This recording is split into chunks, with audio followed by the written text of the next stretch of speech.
آج ایک ماہ میں فیصل آباد کے چوتھے کیس میں بھی میرے بھتیجے شیخ راشد شفیق کو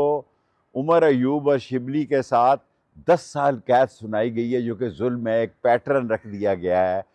10 سال، جبکہ وہ وہاں کی موجود ہی نہیں تھا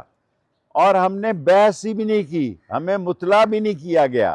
سرکاری وکیل سے ہی بحث کر لی گئی اور سرکاری وکیل کے ذریعے ہی 10 سال سزا سنا دی گئی۔ ظلم کی انتہا ہے اور انصاف کی دھجیاں بکھیری جا رہی ہیں،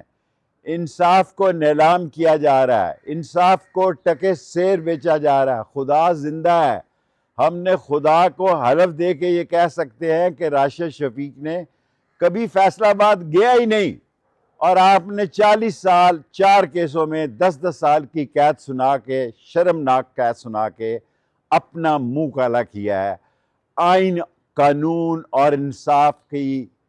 نہ صرف دھجیاں بکھیری ہیں بلکہ ان کے اوپر ایک الزام لگایا ہے کہ پاکستان ایک ملک ہے جہاں انصاف جو ہے دم توڑ گیا ہے۔ خدا بڑا ہے، خدا عظیم ہے، خدا کے یہاں دیر ہو سکتی ہے، اندھیر نہیں ہے۔ اور راشد شفیق کو آج جو چوتھے کیس میں بھی 10 سال سزا دی گئی ہے، میں چیف جسٹس صاحب سے درخواست کروں گا کہ آپ جلد از جلد، جس طرح آپ نے 4 مہینوں میں کیسوں کا فیصلہ حکم صادر فرمایا تھا، اسی طرح ان کی اپیلوں کا فیصلہ کریں۔ ہم سرنڈر کرنے کے لیے تیار ہیں، اپیلیں سنی جائیں، ہائی کورٹ اپیل سنیں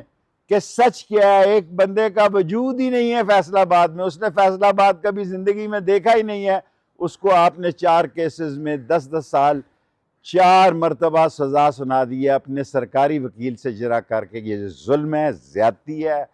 جبر ہے، اور یہ ایسا ظلم ہے کہ خدا پکڑے گا انشاءاللہ ان لوگوں کو جن لوگوں نے ناانصافی کی ہے، اور انشاءاللہ تعالی انصاف کا علم بلند ہوگا، اور راشد شفیق انشاءاللہ بڑی عدالتوں میں، اپیلوں میں، رٹوں میں انشاءاللہ اللہ نے چاہا تو بری ہوگا۔